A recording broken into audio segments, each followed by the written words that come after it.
Bismillahirrahmanirrahim. Alhamdulillahi rabbil alamin. Assalatu wassalamu ala asyrafil anbiya'i wal mursalin wa ala alihi wa sahbihi ajma'in.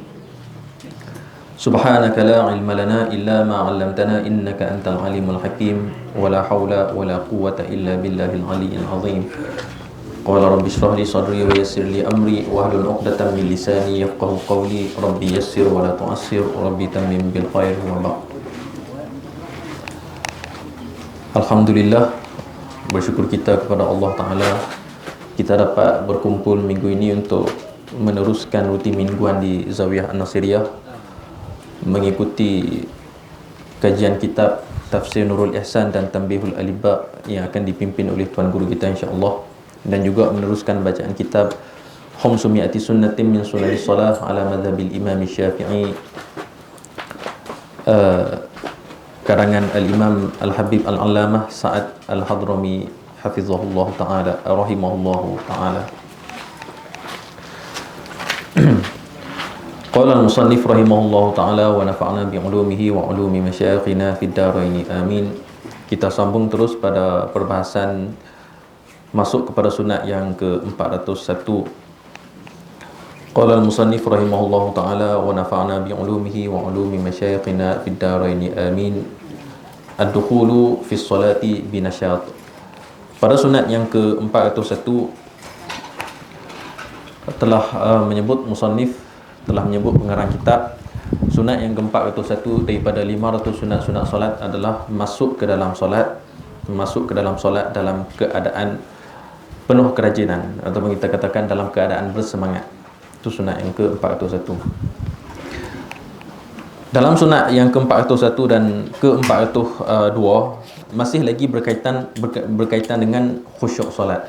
Pada sunat yang ke-400 minggu lepas kita bincang berkenaan dengan khusyuk di dalam solat, dan macam mana khusyuk di dalam solat ni disebut oleh fuqaha sebagai sunat solat, tidak disebut sebagai rukun solat.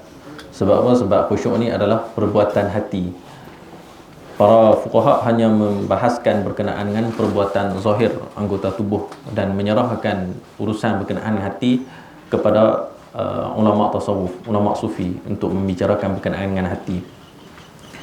Jadi khusyuk di dalam solat adalah sunat yang sangat-sangat dituntut, dan musannif menyebutnya pada sunat yang ke-400 dengan mengatakan al-huduru wal khusyu'u fi shalah. Dan sunat yang ke-401 musannif menyebut ad-dukhulu fi sholati binasyat, masuk ke dalam solat dalam keadaan penuh bersemangat. Jadi ini masih lagi ada kaitan dengan khusyuk di dalam solat. Sebab khusyuk di dalam solat, kita khusyuk dengan hati kita, khusyuk dengan hati kita, dan juga khusyuk dengan anggota tubuh kita. Anggota tubuh kita tetap tidak terganggu, dan lagi tinggi martabat khusyuknya lagi tidak terganggu anggotanya. Binatang hinggap ke, nyamuk hinggap ke, apapun dia takkan terganggu, sampai tidak akan rasa sakit langsung di dalam solat. Sebab tu para sahabat waktu perang, ada sebahagian sahabat waktu perang terkena anak panah musuh, nak cabut tu sakit. Bila nak cabut sakit, macam mana nak cabut? Tak mau bagi sakit. Cabut waktu dia solat. Jadi nak cabut, tunggu dia sembahyang dulu. Maksudnya dia akan angkat takbir sembahyang, waktu tu cabut. Dia takkan rasa sakit dah. Jadi asalnya daripada hati dia yang khusyuk kepada Allah Ta'ala. Daripada hati bawa sampai ke anggota tubuh dia, satu anggota tubuh dia khusyuk kepada Allah Ta'ala. Tak rasa apa-apa langsung, tak rasa sakit langsung. Jadi khusyuk pada hati dan juga pada anggota tubuh kita. Sebab itulah pada zahirnya pun kita dituntut untuk datangkan dengan sebaik mungkin. Kalau kita nak pakai pakaian waktu solat, pakai dengan pakaian yang sebaik mungkin. Jangan kita sendiri terganggu dengan pakaian kita, warna macam-macam, lukisan macam-macam, apatah lagi dengan pakaian yang orang pakai. Kita sendiri terganggu dengan tulisan kita. Lepas tu kita pun nak sembahyang tu, handphone pun tak silent. Lepas tu lagi bunyi handphone pula, tak khusyuk pula. Jadi kesemua benda tu kena dijaga untuk membantu kita khusyuk di dalam solat. Dan dalam sunat yang ke-401 kata musannif ad-dukhulu fi sholati binasyat, masuk ke dalam solat dengan penuh bersemangat. Jadi penuh bersemangat ni macam mana? Hati kita bersemangat.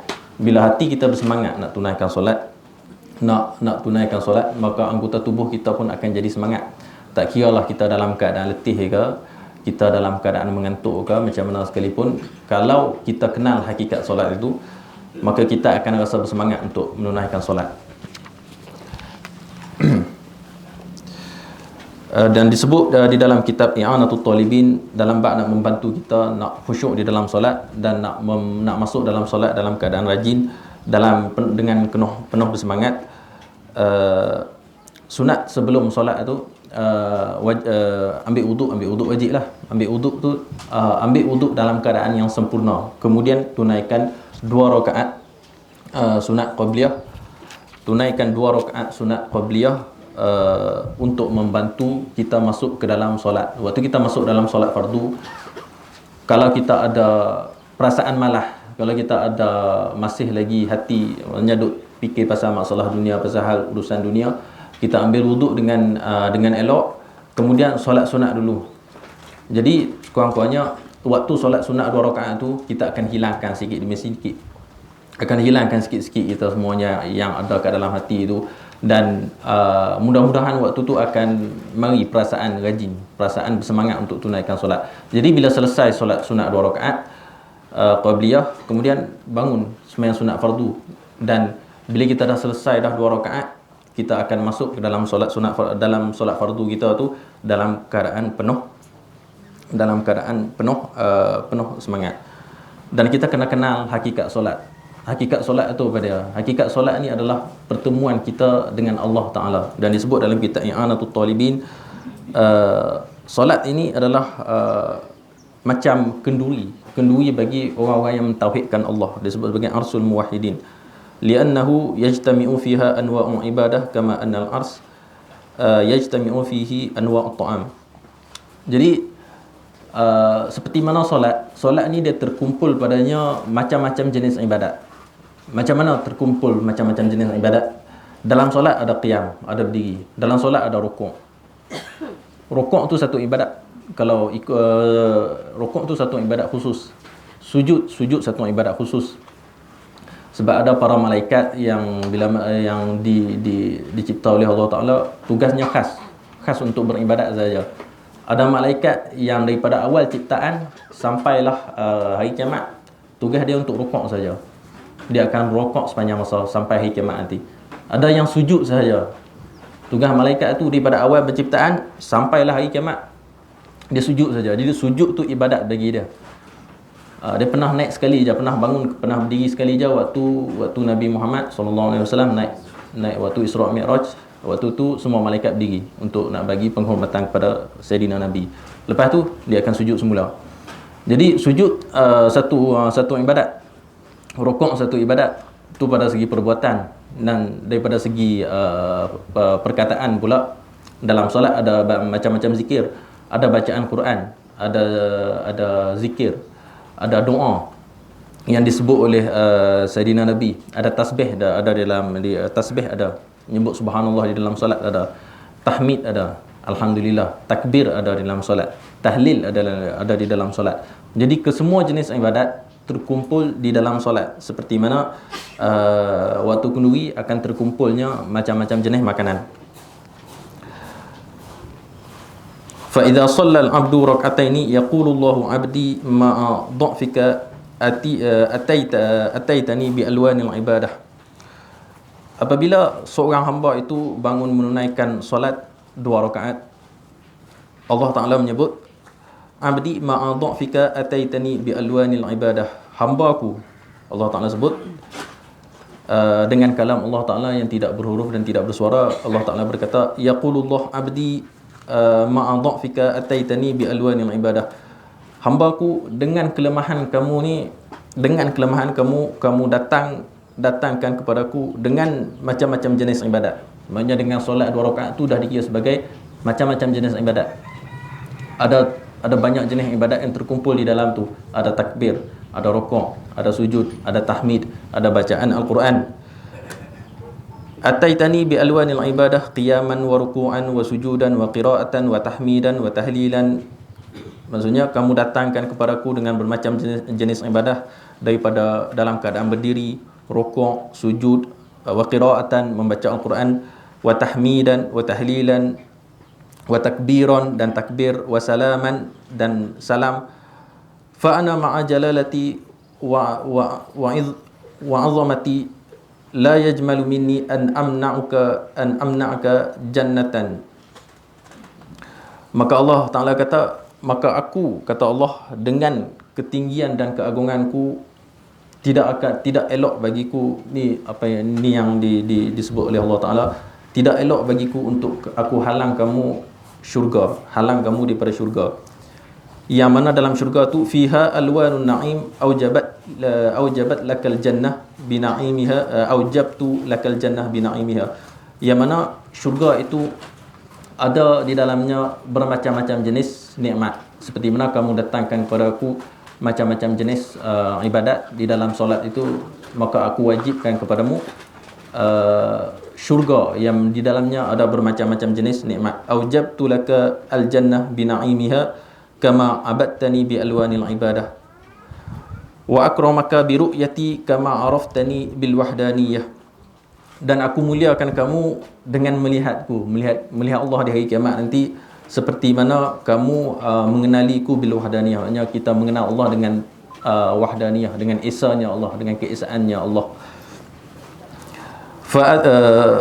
Fa inni latifun aqbalu uzraka wa aqbalu al-khaira minka. Dan Allah Ta'ala kata, aku ini maha lembut, aku terima uzur kamu ini hamba, wa aqbalul khaira minka, dan Allah Ta'ala terima kebaikan daripada hamba. Bi rahmati fa inni ajid man u'zibuhu minal kuffar wa anta la tajid ilahan ghairi yaghfiru sayyi'atika indi laka bi kulli rak'atin qasrun fil jannah wa hura wa bi kulli sajdatin nadhratun ila wajhi. Dan kata Allah Ta'ala, kamu wahai hamba, kamu tidak ada Tuhan yang lain untuk ampunkan dosa kamu melainkan aku, untuk ampunkan dosa kamu. Maka bagi kamu, bagi hamba ni, laka bikulli rak'atin, maka setiap rakaat Allah Ta'ala akan bagi qasrun fil jannah, akan bagi sebuah istana di dalam syurga, wa haura, dan juga bidadari, wa bikulli sajdatin nadhratun ila wajhi. Dan dengan setiap sujud Allah Ta'ala kata, wa bikulli sajdatin nadhratun ila wajhi. Dengan setiap sujud tu adalah nazrah, maknanya dengan setiap sujud kita akan melihat wajah Allah Ta'ala, melihat Allah Ta'ala. Dengan setiap sujud, maknanya kita akan sekali sujud kita boleh melihat Allah Ta'ala di hari kiamat sekali. Maknanya bila berulang-ulang kali sujud, maka berulang-ulang kali sujud, maka akan berulang-ulang kali nikmat yang paling besar di dalam syurga, iaitu melihat Allah Ta'ala. Jadi kalau seorang tu kenal hakikat solat, kenal macam mana Allah Ta'ala sendiri yang mensifatkan solat itu, yang dilakukan, yang didatangkan oleh hamba tu, maka dengan mengenali setiap solat, mengenali hakikat solat itu, mudah-mudahan akan membantu kita untuk bangun menunaikan solat dalam keadaan penuh kerajinan, dalam keadaan penuh bersemangat, dalam apa-apa keadaan sekalipun, lepas bangun tidur ke, dalam keadaan letih ke. Dan kita lihat solat itu adalah tujuan. Maksudnya kehidupan kita 24 jam tu adalah untuk solat. Letih bekerja pun untuk solat. Kesemuanya untuk solat. Kalau semua kita boleh pandang macam tu, insya-Allah kita akan boleh laksanakan solat dan akan dapat natijah, akan dapat faedah daripada solat, yang mana dalam Quran sebut inna solata tanha anil fahsya'i wal munkar, akan melarang daripada melakukan kerosakan dan kemungkaran. Ada orang sembahyang tapi tak boleh juga nak elakkan diri daripada melakukan maksiat, melakukan kerosakan. Sebab apa? Sebab kurang penghayatan pada solat itu. Jadi kalau kita boleh solat dalam keadaan penuh penghayatan, bangun solat dalam keadaan penuh kerajinan, insya-Allah akan boleh dapat faedah daripada solat, iaitu elakkan diri kita daripada melakukan kerosakan dan maksiat. Dan kalau kita buat sekalipun, maka kalau kita buat maksiat sekalipun, akan diberikan taufik oleh Allah Ta'ala untuk segera bertaubat. Yang itu yang kita nak. Baik, kita tidak maksum Jadi apa-apa hal keadaan sekalipun, mudah-mudahan kita segera bertaubat. Buat maksiat, segera taubat kepada Allah Ta'ala. Kalau tak buat maksiat pun, taubat juga kepada Allah Ta'ala. Jadi tu antara faedah yang disebut di dalam kitab I'anatul Talibin ketika menyebut berkenaan dengan keperluan seorang hamba itu untuk bangun menunaikan solat dalam keadaan penuh kerajinan. Sunat yang ke-402, ad-dukhulu fiha bi faraghi qalbin. Sunat yang ke-402, sunat masuk dalam solat, masuk mendirikan solat bi faraghi qalbin, dengan hati yang kosong. Minasyawagilid dunyawiyah, maksudnya masuk menunaikan solat dalam hati, dengan keadaan hati yang kosong, maknanya kosong daripada kerja-kerja dunia, kosong daripada hal-hal dunia, masuk dalam solat dalam keadaan hati yang kosong. Jadi mula membantu untuk nak kosongkan hati ketika ambil wuduk tu, dan juga ketika solat sunat 2 rakaat. Dan sebab tu juga disebut oleh fuqaha, kalau kita ada perkara, ada hajat yang perlu ditunaikan sebelum solat, maka tunaikan hajat tu dulu. Dan makruh mendirikan solat dalam keadaan ada hajat yang perlu ditunaikan, hajat yang segera dan yang hajat yang tak ambil masa yang panjang sampai keluar waktu solat. Contohnya lapar nak makan, makanan ada ni, kalau ada makanan ada lah, lapar nak makan, makanan ada, dia bangun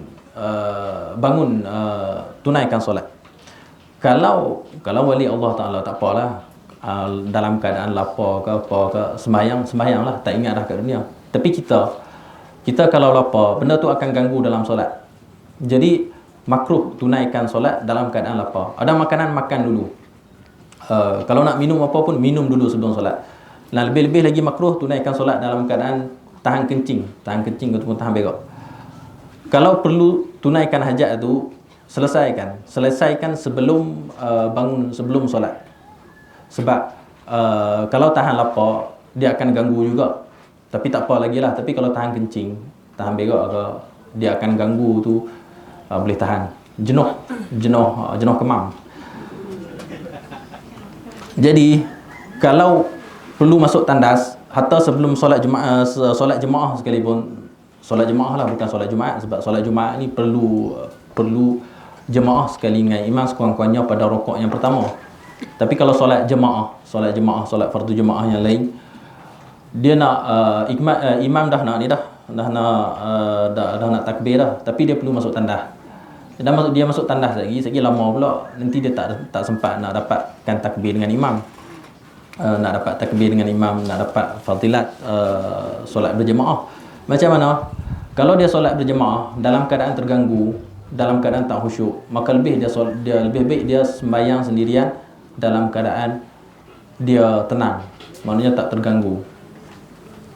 Sembahyang dalam keadaan tenang, tak terganggu. Ataupun kalau jumpa siapa-siapa saja dalam masjid, maka yang solat pada waktu tu, maka jadi makmum kepada dia. Jadi maksudnya yang penting bagi kita adalah untuk kita elakkan daripada kita terganggu dalam solat. Jadi apa-apa saja yang boleh buat kita terganggu dalam solat, maka kita elakkan benda tu. Handset silent, kalau ada rasa nak terkencing ke, nak masuk tandas, nak terberak ke apa, selesaikan siap-siap urusan hajat tu. Lepas tu kalau kalau lapar, ada makanan, makan. Dan juga selain daripada tu. Tapi lah ni zaman lah waktu musim bola sepak dan nak habis dah. Kita akan jadi payah sikit untuk masuk dalam solat dalam keadaan hati yang tenang. Kalau kita inilah jenis fanatik, jenis minat bola sepak, minat gila punya ni, dia akan payah untuk sembahyang dalam keadaan hati yang tenang. Tambah pula lah ni bola pukul 3, lepas tu habis pukul 5, lepas tu terus dia nak sembahyang subuh. Tadi dah 2 jam tengok bola, bukan main rancak, jadi macam tu lah, jadi macam ni lah. Jadi payah dia nak sembahyang dalam keadaan yang tenang. Jadi dia mari musim tu jadi payah. Jadi kena tengok kepada kita balik lah, kita macam mana. Kena tengok pula hati kita macam mana. Hati kita ni duk takluk dekat dunia kuat ke. Benda-benda harus macam tu, ya memang kalau yang dipegang oleh wali Allah Ta'ala, antara daripada benda kebaikan yang kita buat adalah meninggalkan perkara-perkara yang harus. Meninggalkan perkara yang harus. Benda-benda macam itulah, tengok bola apa semua, benda-benda yang harus apa semua ni, kalau bagi wali Allah Ta'ala, tinggalkan yang harus untuk nak bantu kita, bantu khusyuk dalam solat, bantu khusyuk kita dalam ibadat kita. Tapi kena tengok, tapi bagi kita, tengok kepada kita baliklah. Sebab ada orang tengok juga tapi tak fanatik. Dia jadi tak terlalu taksub. Taksub ni pada apa-apa benda pun selain daripada urusan ibadat, bila dah mari taksub ni, dia akan jadi payah, dia akan terbawa-bawa. Taksub dalam berpolitik ke, taksub dalam bersukan ke, taksub je, bila adanya taksub, hati kita akan bergantung kuat dengan benda tu, dan dia akan mengganggu kita dalam banyak benda. Dalam tugasan kita, dalam ibadat kita, dia akan ganggu kita dalam banyak benda. Jadi yang penting adalah hati kita. Jaga hati kita lah, macam mana pun nak buat apa sekalipun.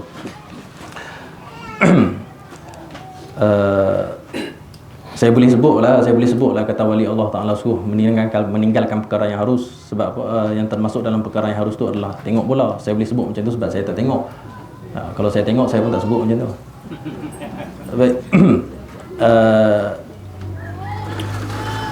Dan jadi sunat untuk masuk dalam solat dalam keadaan hati yang tenang, hati yang kosong daripada perkara dunia.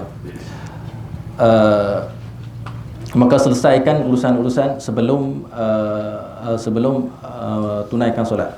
Dalam sunat yang ke-401 tadi, kita kata apa, sunat untuk masuk dalam solat dalam keadaan penuh rajin. Apa hukum minum kopi kalau nak sembahyang? Kan dia jadi lemah kan, dia jadi tak semangat, lepas tu dia jadi mengantuk, lepas tu dia minum kopi untuk sembahyang. Kopi asalnya dulu para wali menggunakan kopi untuk bangun ibadat. Zaman dulu, waktu kopi mula-mula dijumpai dekat Yaman, wali Allah Ta'ala pada zaman tu nak bangun beribadat tengah malam, nak bagi adanya semangat pada waktu tu, maka mereka akan minum kopi yang ni lah, yang asli, yang tak ada gula. Sebab bila dia diminum dengan tambah gula, tambah gula, kopi dia akan menyebabkan ketagih. Tapi salah satu cara untuk nak elakkan ketagih adalah dengan minum kopi sejuk. Kalau minum kopi sejuk tak ketagih. Kalau minum kopi panas, dia akan ketagih. Bila dia ketagih, kalau dia pula jenis minum gula banyak dalam kopi, dia akan jadi ketagih gula, dia tak jadi ketagih kopi. Jadi untuk nak dapat faedah yang penuh, minum tanpa gula. Jadi wali Allah Ta'ala dulu untuk nak bangun ibadat akan minum kopi. Jadi kita kata kita nak bangun solat tu, kita kena selesaikan perkara-perkara yang di luar, perkara-perkara di dunia, perkara-perkara dunia lah, yang mana perkara ni kita khawatir boleh ganggu kita waktu solat nanti. Ada urusan tak selesai lagi, kalau nak kena telefon orang ke, kalau kita tak buat segera benda tu, kita akan terganggu dalam solat. Jadi kita selesaikan. Jadi kita buat benda-benda semua ni untuk nak membantu kita fokus dalam solat, nak membantu kita khusyuk dalam solat, dalam solat. Jadi apa-apa sahaja cara yang boleh kita gunakan untuk membantu kita khusyuk dalam solat, kita boleh laksanakan. Dan kalau kita jadi difaham di sini, boleh minum kopi untuk nak membantu kita jadi semangat tunaikan ibadat, semangat tunaikan solat.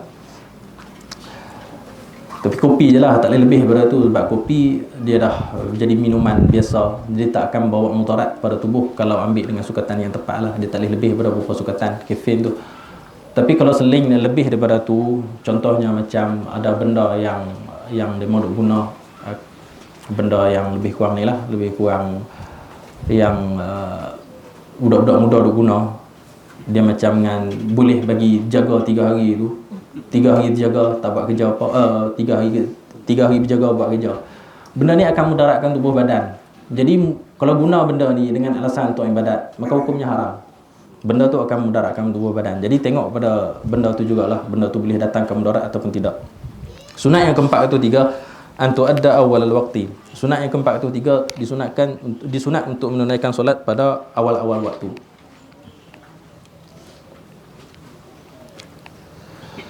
Dan ada hadis Nabi sebut, al-waqtul awal minas solati ridwanullah wal waqtul akhir afullah. Waktu pertama di dalam solat adalah ridwanullah, syurganya Allah, syurga Allah, wal waqtul akhir afullah. Waktu yang terakhir adalah keampunan daripada Allah. Dan juga ada tambahan dalam riwayat yang lain, ada tambahan dalam hadis tu disebut wawasatil waqti rahmatun, dan pertengahan waktu adalah rahmat. Baik, disunatkan menunaikan solat ketika awal waktu. Tapi awal waktu yang macam mana dikatakan sunat tu? Adakah awal waktu tu dengar saja azan Allahu Akbar tu angkat takbir? Adakah macam tu?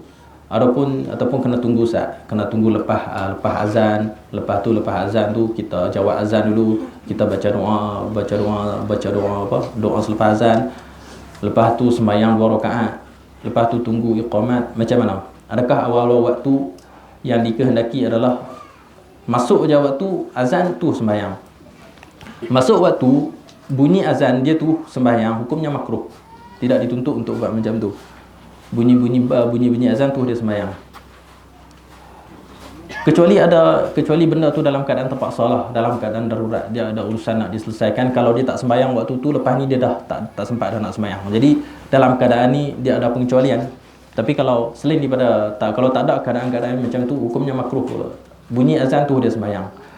Jadi tunggu selepas azan, kemudian sembahyang qabliyah, lepas tu iqamat. Kalau kita sembahyang kat rumah, kita dengar azan daripada surau, kita tunggu dulu azan tu, lepas tu lepas azan baru kita sembahyang 2 rakaat, lepas tu kita iqamat, kita sendiri iqamat. Lepas tu kalau dekat masjid inilah selepas Bilal tu qamat. Maksud dengan menunaikan solat di awal waktu ni adalah macam tu, iaitu menunaikan solat di dalam waktu fadilah. Setiap waktu solat, 5 waktu solat ni ulama dah bagi, dia ada waktu fadilah, ada waktu jawaz, waktu ikhtiar, waktu hurmah.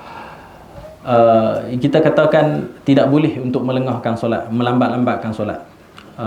Tidak boleh melambat-lambatkan solat tu, tidak boleh dengan makna haram ataupun tidak boleh dengan makna makruh. Kalau tidak boleh dengan makna makruh, dia ada sampai had dia. Kalau tidak boleh dengan makna haram, dia ada sampai had dia. Maksudnya macam mana? Setiap waktu solat ni dia ada had-had tertentu. Jadi kita kata nak tunaikan solat pada awal waktu. Awal waktu tu awal waktu panjang mana agak-agak. Jadi kita takdirkan setiap waktu solat dia beza sikit. Dia ada sebahagian waktu solat yang dia tak ada waktu jawaz, dia tak ada waktu jawaz bila karah. Kita simpulkan dengan mudah, setiap waktu solat dia akan ada 3 waktu ni. Secara ringkasnya lah, dia ada waktu-waktu yang lain, tapi setiap waktu solat secara ringkasnya dia akan 3 waktu. Waktu fadilah, waktu jawaz bil karahah, dan waktu hurmah. Waktu fadilah adalah awal waktu. Waktu fadilah, menunaikan solat pada waktu tu akan dapat fadilat menunaikan solat di awal waktu. Waktu tu waktu bila? Kita takdirkan. Bila kita nak solat, selepas masuk waktu solat, kita akan perlu kepada azan. Azan agak-agak dalam tempoh berapa minit. Kita kirakan dalam 3-4 minit macam itulah. Lepas azan 3-4 minit dengan kadar yang biasa, tak laju sangat, tak terlalu lambat sangat, sampai 10-15 minit azan pun biasa-biasa saja.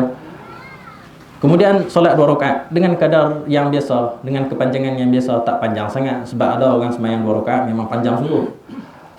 2 rakaat kita kira macam 2-3 minit macam itulah. 3 minit mula okey dah dikira panjang tu untuk sembahyang 2 rakaat. 3 minit selepas sembahyang 2 rakaat, lepas tu qamat. Selepas qamat, sembahyang fardu tu, fardu zuhur ke, fardu asar ke, fardu subuh ke, sembahyang fardu tu. Selepas sembahyang fardu tu, kita kena sembahyang lagi, sembahyang sunat ba'diyah. Kalau zuhur, sunat ba'diyah dia ada 4 rakaat, 2 rakaat, lepas tu lagi 2 rakaat. Jadi kita kira agak-agak masa semua sekali dengan waktu ambil wuduk. Kita kira sekali dengan waktu tu sekali. Jadi agak-agak kita dapat lebih kurang dalam 30 minit ataupun 40 minit macam tu. 30 minit, 40 minit waktu kita ambil wuduk, lepas tu azan, waktu kita kalau dalam waktu tu kita perlu nak cari pakaian untuk tutup aurat, dikira sekali waktu tu. Dikira sekali waktu tutup aurat kita apa semua tu, waktu pakai baju pun dikira sekali. Lepas tu sembahyang 2 rakaat, lepas tu sembahyang fardu, lepas tu sembahyang sunat, lepas tu agak-agak 30 minit, 40 minit. Sepanjang 40 minit tu adalah waktu fadilah. Jadi nak dapat fadilat sembahyang di awal waktu, sembahyang dalam tempoh tu 30 minit, 40 minit. Jadi bukannya mesti selepas azan tu sembahyang, ataupun masuk waktu tu sembahyang. Bukannya mesti macam tu. Kena maksud waktu tu adalah dalam tempoh 30 minit ataupun 40 minit. Okey, waktu semayang dalam waktu tu dikira sebagai menunaikan solat di awal waktu. Sekalipun berjemaah ataupun tidak berjemaah. Kalau dia terlewat sikit, terlewat sampai ke masjid, jemaah dah selesai dah. Tapi itu masih lagi dalam waktu fadilah. Waktu fadilah 30 minit itu tak habis lagi. Lepas tu dia tunaikan solat selepas jemaah tu.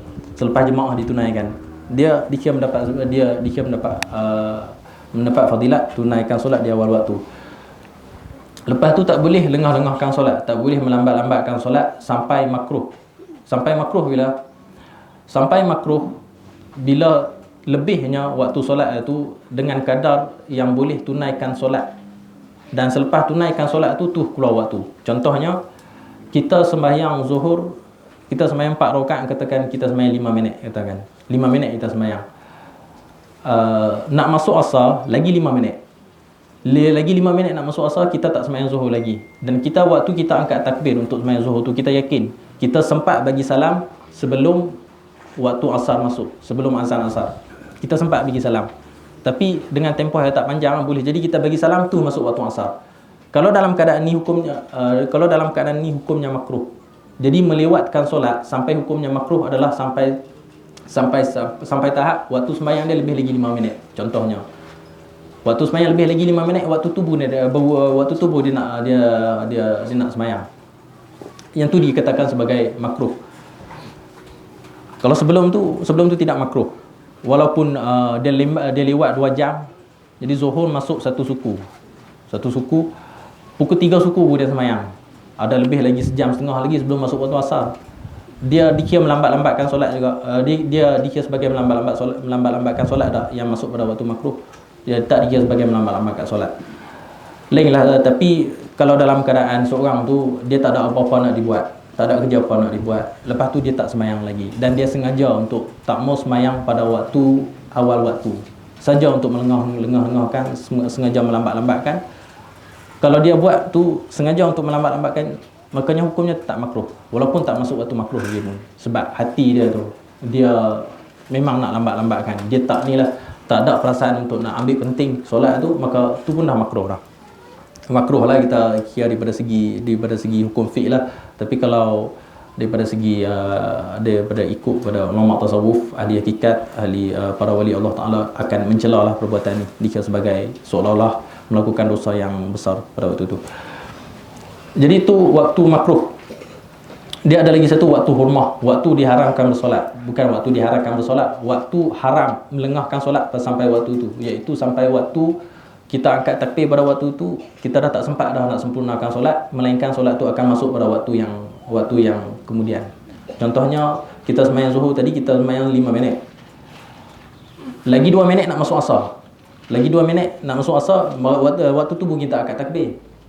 Waktu tu kita angkat takbir dan kita yakin kita sembahyang ni dah mesti akan masuk lagi dalam rakaat ketiga, rakaat keempat, dia akan tu masuk dalam waktu asar. Jadi melambatkan solat sampai waktu tu yang dikatakan sebagai haram.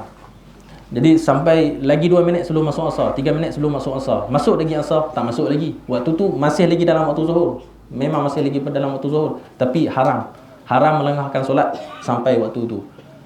Tapi wajib jugalah sembahyang. Kalau dia memang sengaja lengahkan solat pada waktu tu, hukumnya haram. Tapi sampai pada waktu tu, sampai juga waktu 3 minit, 2 minit sebelum masuk waktu kemudian tu, dia wajib jugalah, kena jugalah dirikan sembahyang. Tapi haram pada sudut melengahkan sembahyang sampai masuk pada waktu tu. Kalau dia lambatkan lagi sampai masuk waktu, sampai dah dia qada pada waktu kemudian, maka hukumnya lebih-lebih lagi haram.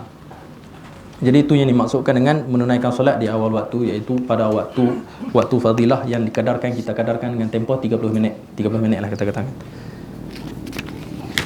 Sunat yang ke-404.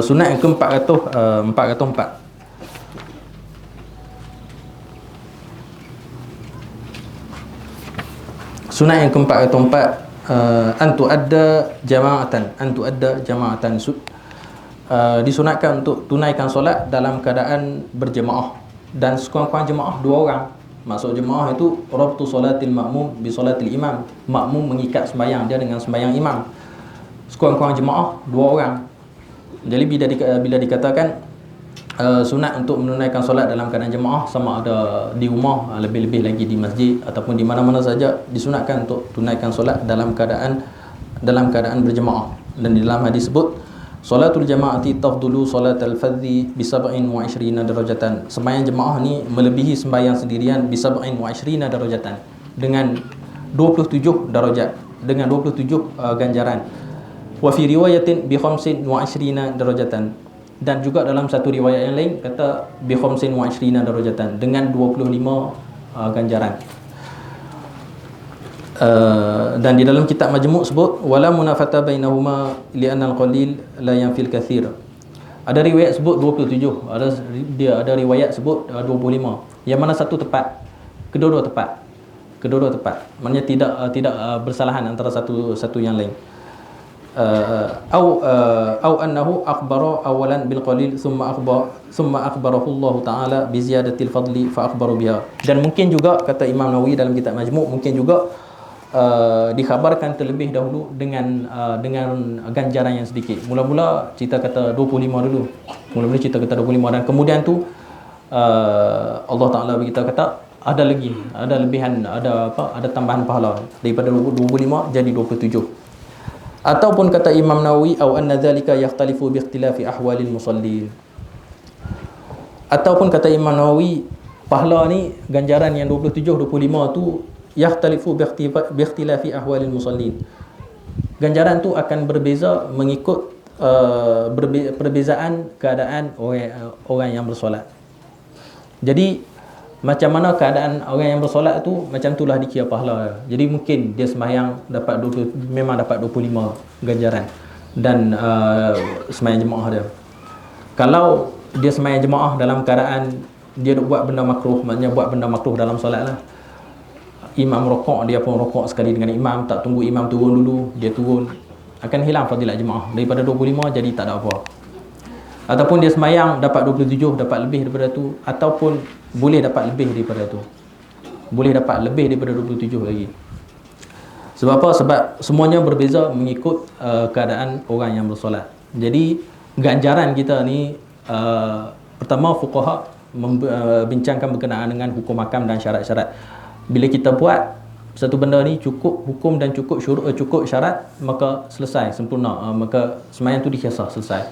Masalah ganjaran pula, nak banyak mana nak dapat, apa kelebihan nak dapat, itu adalah urusan Allah Ta'ala. Jadi Allah Ta'ala saja yang akan bagi sebanyak mana ganjaran yang Allah Ta'ala kehendaki kepada kita.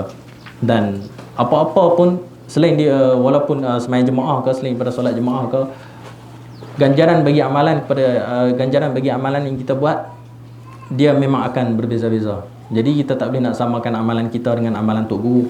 Contohnya kita sembahyang 100 rakaat sunat satu malam, Tok Guru baca Fatihah sekali saja, ganjaran yang Tok Guru dapat tu lebih daripada kita lagi, padahal baca Fatihah sekali. Kalau kita nak ikut kira kita lah dapat lebih lagi. Kita sembahyang 100 rakaat, kita tak boleh kira macam tu.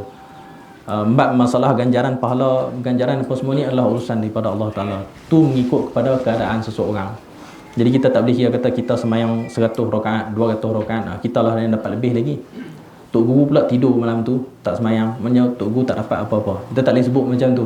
Sebab apa? Sebab kadang tidurnya Tok Guru, tidurnya wali Allah Ta'ala itu lebih berharga, lebih tinggi kedudukannya daripada ibadat seorang yang jahil. Sebab itu kalau kita jumpa Tok Guru, jumpa alim ulama, kita akan minta doa kepada kita. Doa kepada kita ke, doa kepada anak kita ke. Sedangkan kalau tengok yang Tok Guru tu baca, nanti kita tengok kadang-kadang dia ni baca Fatihah saja, baca 3 kul, ataupun baca selawat-selawat, baca zikir-zikir sikit. Yang kita pun boleh baca doa ni. Kita boleh kita hafal, kita pun boleh baca doa tu. Tapi kita tak baca sendiri, kita minta Tok Guru yang baca. Sebab apa? Sebab kita ni baca banyak macam mana sekalipun tak boleh sama dengan apa yang Tok Guru baca. Sebab kelebihannya pada Tok Guru itu sendiri. Sebab kalau nak ikut pada bacaan, kita sendiri boleh baca. Jadi macam itulah semua ibadat kita, kalau dikumpulkan ke semua ibadat makhluk sekalipun, tidak akan boleh sama dengan satu solat Nabi. Takkan boleh sama.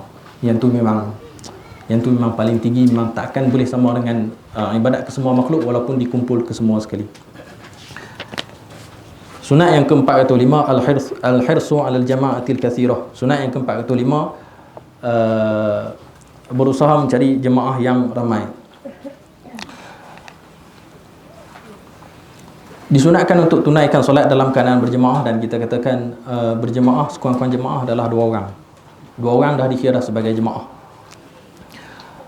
Dan dalam sunat yang 405 musannif sebut disunatkan untuk solat dalam jemaah yang ramai. Jadi maksudnya mana-mana jemaah yang ramai kita cari untuk sembahyang dekat situ.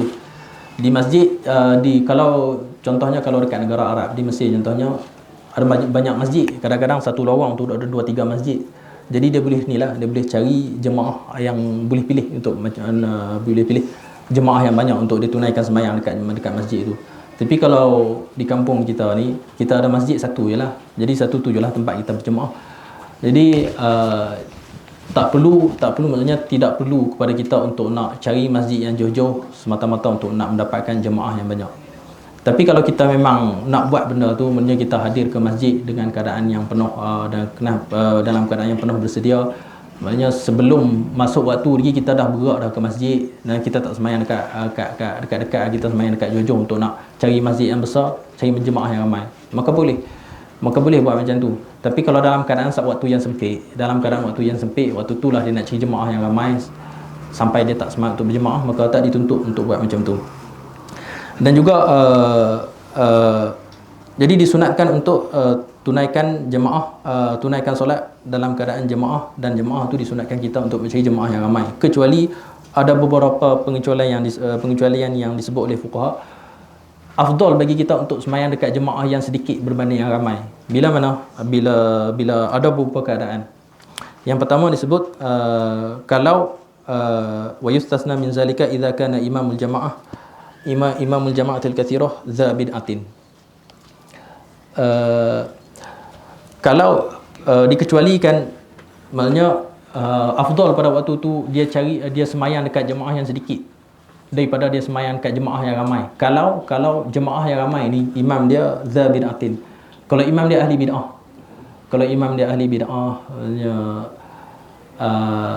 ahli bid'ah ni lebih-lebih lagi mujassimah, ahli bid'ah lebih-lebih lagi mujassimah lah. Mujassimah pun termasuk dalam ahli bid'ah. Maksudnya tersilap dalam mentakwil, dalam memahami ayat Quran, ataupun imam ni berfahaman dengan fahaman-fahaman yang diiktibar oleh ahli sunnah wal jamaah sebagai fahaman yang bid'ah, maka imam ni dikira sebagai ahli bid'ah. Salah satu contohnya fahaman dengan mujassimah. Maka kalau imam dia macam tu, maka sunat bagi kita, lebih baik bagi kita untuk sembahyang dekat jemaah yang sedikit daripada jemaah yang ramai. Tu keadaan yang pertama. Keadaan yang kedua, lagi contoh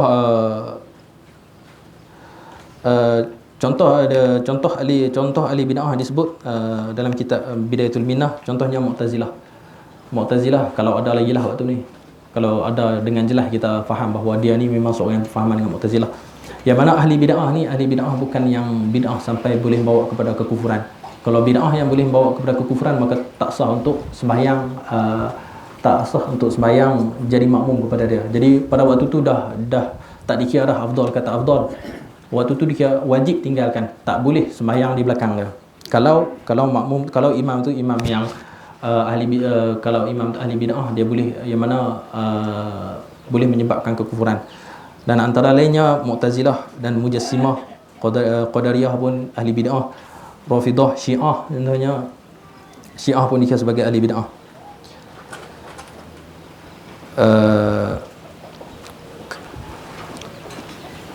Baik, itu keadaan pertama. Keadaan yang kedua, kalau imam tu fasik. Kalau imam tu fasik pun afdal untuk sembahyang dekat jemaah yang sedikit. Maksudnya imam tu fasik, dia jemaah yang ramai, ada lagi satu jemaah yang lain, jemaah yang sedikit. Kalau ikut hukum asal, afdal bagi kita untuk sembahyang dekat jemaah yang ramai lah. Tapi tengok-tengok imam dia fasik ataupun dituduh fasik, maka waktu tu afdal bagi kita untuk sembahyang dekat jemaah yang sedikit. Itu keadaan yang kedua. Ataupun keadaan yang ketiga, au kana yata'attal anil jama'atil qalilah bi ghaibatihi anhu masjidun qaribun minhu. Atau dalam keadaan yang lain, contohnya dia ni orang penting.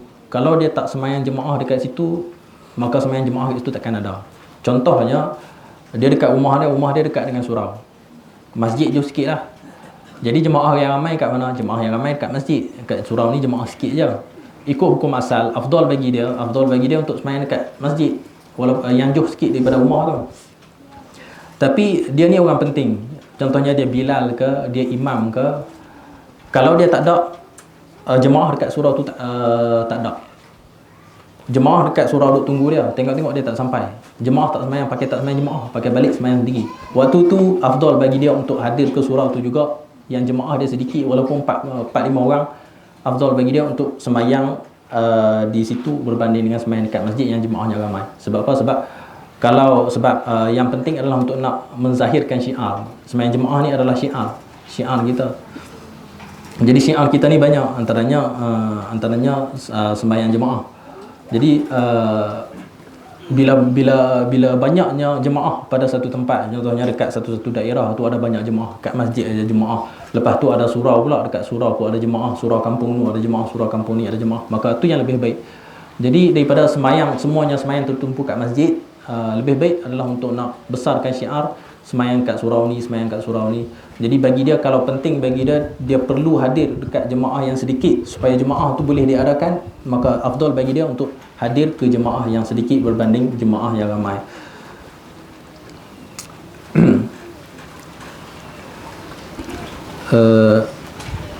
Ataupun dan keadaan yang lain disebut, kalaulah jemaah yang banyak, kalaulah jemaah yang banyak tu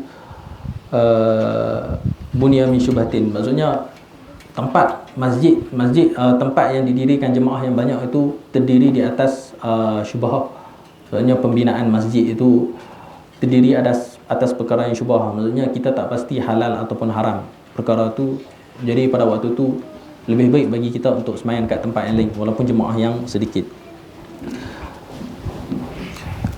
Ataupun keadaan yang lainnya, kana imamuhu sari'an qira'ah wal ma'mumu bati'aha bihaitsu la yudriku ma'ahu al-Fatihah. Kalaulah imam dekat satu masjid tu baca Fatihah dengan cepat, makmum pula baca Fatihah lambat sikit. Dia ni makmum baca Fatihah lambat. Kalau dia sembahyang kat masjid tu, imam baca cepat, dia takkan sempat untuk tak sempat catch up, tak sempat nak rokok sekali dengan imam. Sebab apa? Sebab imam laju sangat, baca Fatihah laju, rokok laju, sujud laju. Masalah juga laju semua pun. Ada jenis laju sungguh, ada jenis lambat sungguh. Dua-dua ni kita ambil yang pertengahan. Ambil yang biasa-biasa saja. Jadi kalau dia jenis baca Fatihah dan imam baca Fatihah laju sangat, dia tak sempat untuk baca Fatihah sekali dengan imam, tak sempat, semua benda tak sempat.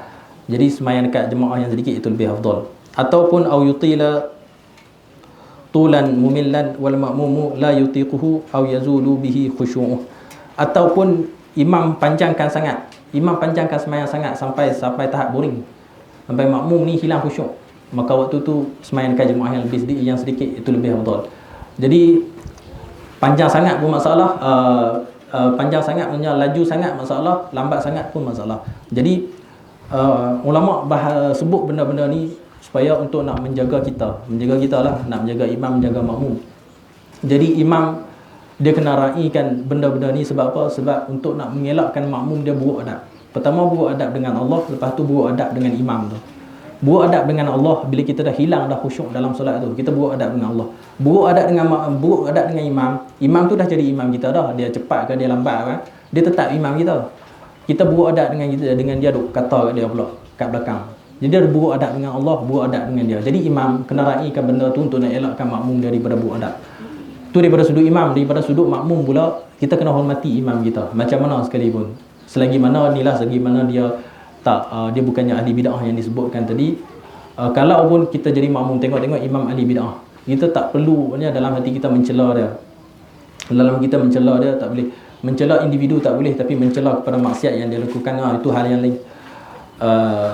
Kita tak boleh ada perasaan kita mencela kepada imam kita macam mana sekalipun, dia lambat ke, dia cepat ke, Kalau dia lambat, kalau dia lambat sangat ataupun cepat sangat, benda tu akan menyusahkan kita.